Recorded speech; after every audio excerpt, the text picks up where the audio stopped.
त्रिपुरेश्वर अलख आदेश जय महाकाल। हमारे YouTube चैनल महाअघोर विद्या में आप सभी का हार्दिक स्वागत है। प्रस्तुत है अघोर संप्रदाय विरचित वीरभद्र साधना। यह पूर्ण प्रत्यक्षीकरण साधना है, बहुत ही शक्तिशाली साधना है। ये बड़े जीवट वाले निडर साधक साधिकाओं को एक बार यह साधना सिद्धि अवश्य करना चाहिए। परंतु साधना शुरू करने से पहले महामृत्युंजय मंत्र का कम से कम 10,000 की संख्या में जाप कर लें, या और जैसे गायत्री मंत्र का जाप कर लें आदि किसी भी तरह की शक्तिशाली मंत्र जो सुरक्षा कवच बनकर स्वयं की रक्षा करे, ऐसे मंत्रों को पहले सिद्ध कर लें।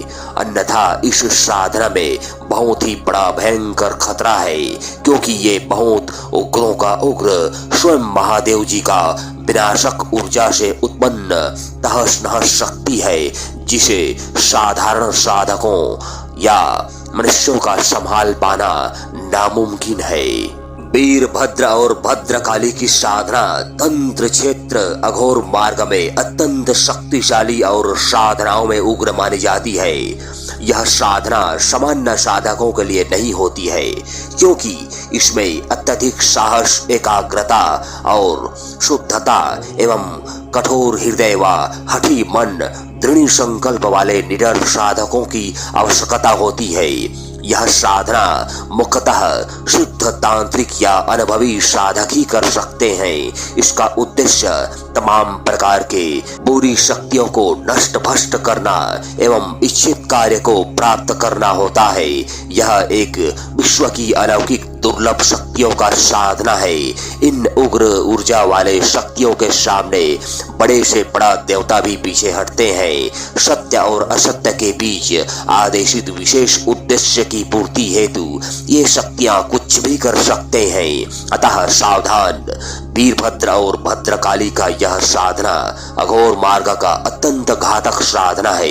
इनके प्रत्यक्षीकरण मंत्र का बिना गुरु की अनुमति से सार्वजनिक करना उचित नहीं है, लेकिन आज के दौर में YouTube पर अधूरा ज्ञान देना भी उचित नहीं है, क्योंकि कई अनेक साधक साधिकाएं होते हैं जो YouTube देखकर भी साधना करते हैं। इस कारण उनको सही जानकारी देने के उद्देश्य से इस साधना मंत्र को पूर्ण विधि विधान सहित दिया जा रहा है।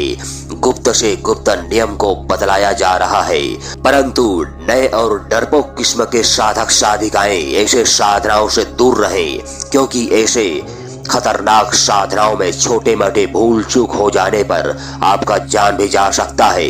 अतः सावधान। गुरु का मार्गदर्शन जरूरी है।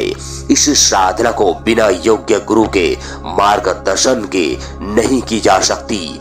यदि आप में से कोई भी साधक साधिका इस साधना को सिद्ध करने में रुचि रखते हैं, तो एक बार किसी योग्य गुरु से परामर्श अवश्य ले लें और इसकी गहराई को पूरी तरह से सोचे समझने के बाद ही इसे आरंभ करें। गुरु के मार्गदर्शन के बिना इस साधना का अभ्यास बिल्कुल ना करें। वीरभद्र शत्रुओं और शत्रुओं के समूहों को जड़ मूल नष्ट करने वाला शक्ति है।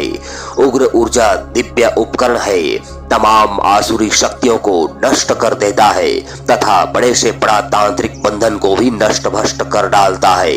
हर प्रकार की परेशानी से मुक्ति मिलती है।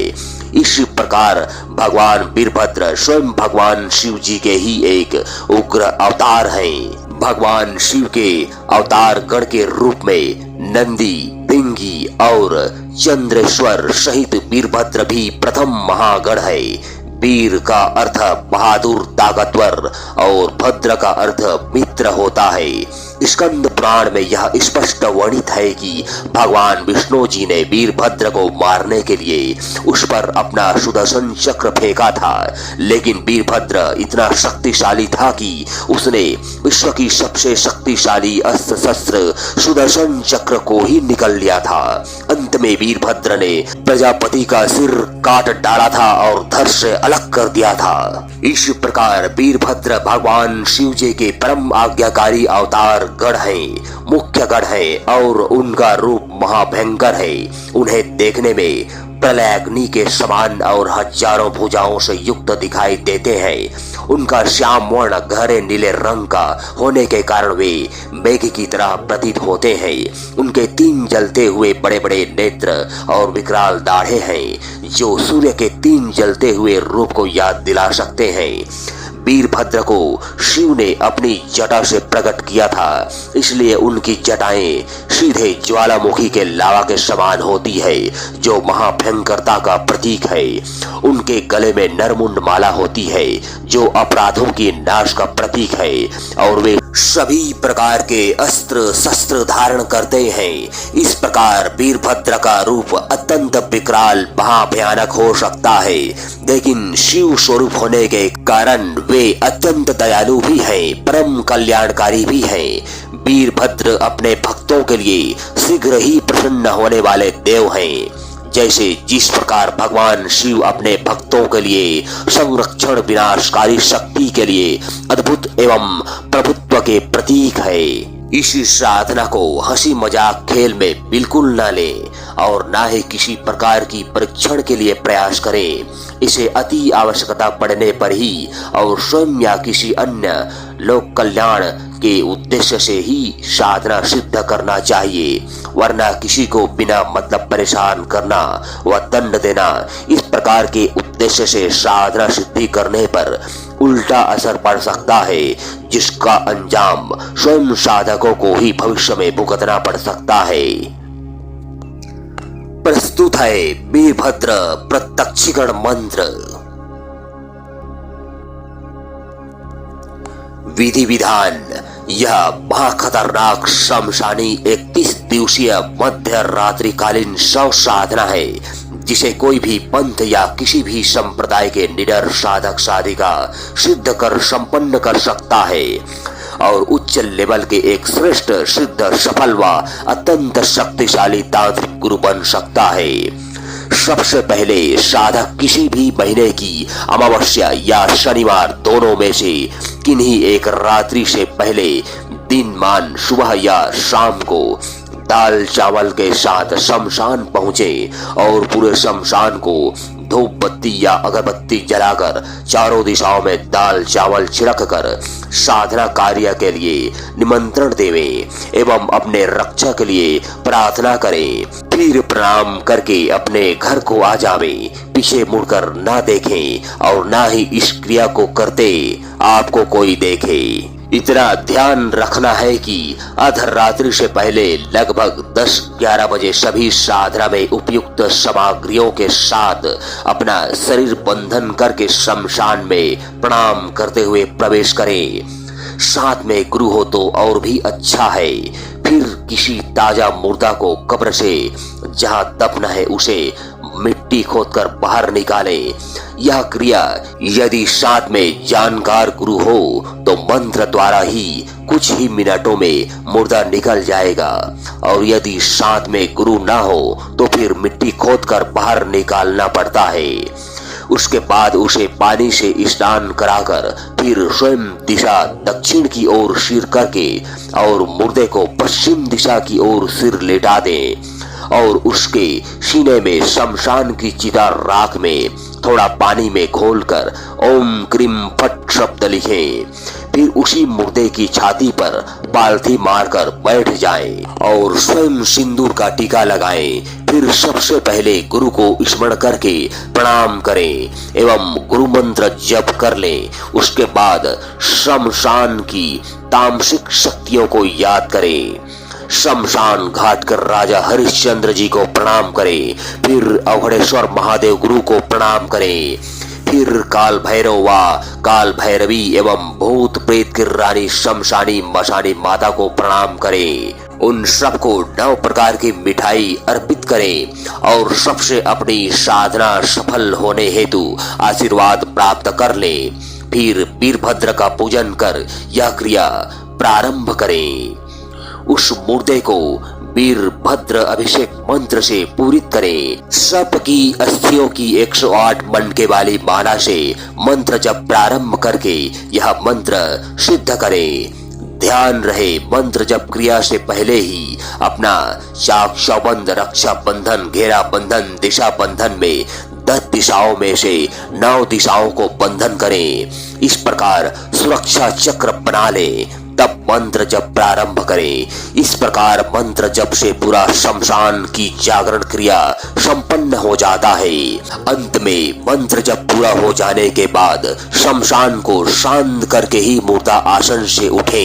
यह क्रिया साधना में पूरे 31 रात्रि कालीन इसी प्रकार से चलेगा। ध्यान रहे, उस मुर्दे को वहीं उसी शमशान स्थान में ही पुनः गाड़ दें। दूसरी रात्रि से उस मुर्दे दफन मिट्टी के ऊपर ही बैठकर मंत्र जप करना है। साधक इसी साधना में निर्वस्त्र रहकर मंत्र जप करे। यह साधना सब साधनाओं में उच्च कोटि की साधना है। इसका कोई भी मंत्र मुकाबला नहीं कर सकता।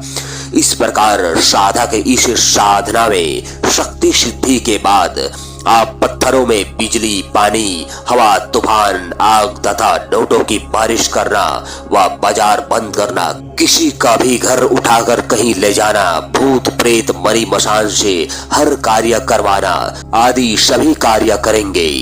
साधना में तामसिक भोग प्रतिदिन ताजा श्राव व मांस काम में लावे, तब मंत्र साधना में सिद्धि मिलेगी। 31 दिन रात्रि पूरा होने के बाद यह मंत्र सिद्ध हो जाता है। फिर इंतजार करें होली की रात्रि को साधक शमशान में जाकर काला आसन लगाकर, काला लिंगोटिया निर्वस्त्र बैठकर निम्न वीरभद्र मंत्र का सर्प की हड्डियों की माला से पुनः 31 माला मंत्र का जप पूरा करें। बस मंत्र जब पूरा होते ही वीरभद्र प्रत्यक्ष रूप से साक्षात आपके सामने खड़ा होता है। इस बीच साधक डरे नहीं, अन्यथा खतरा रहता है। चुपचाप बैठे रहें। कुछ देर बाद जब वीरभद्र शांत हो जाए, तब वीरभद्र को सामने रखी खीर का भोग अर्पित कर दें और प्रणाम करें। और इस प्रकार वह जब आपसे बात करे, वरदान देने को तैयार हो जाए, तो फिर आप उनसे 3 वचन के साथ वरदान प्राप्त कर लें। 3 वचन इस प्रकार से ले सकते हैं। पहला, जब भी और जहां भी मैं आपको बुलाऊं आप आना। दूसरा, मैं जो भी काम आपको सौंपूं वह आप करना। तीसरा, आप मेरा हमेशा रक्षा करते रहना। इस प्रकार से वीरभद्र हमेशा हमेशा के लिए सिद्ध हो जाता है और साधक के लिए हर प्रकार के कार्य को जीवन भर करते रहता है, रक्षा करते हुए मित्र की भांति वश में रहता है। इस प्रकार से यह साधना सिद्ध और सफल कहलाता है। अतः आपका साधना सिद्ध और सफल हो। धन्यवाद।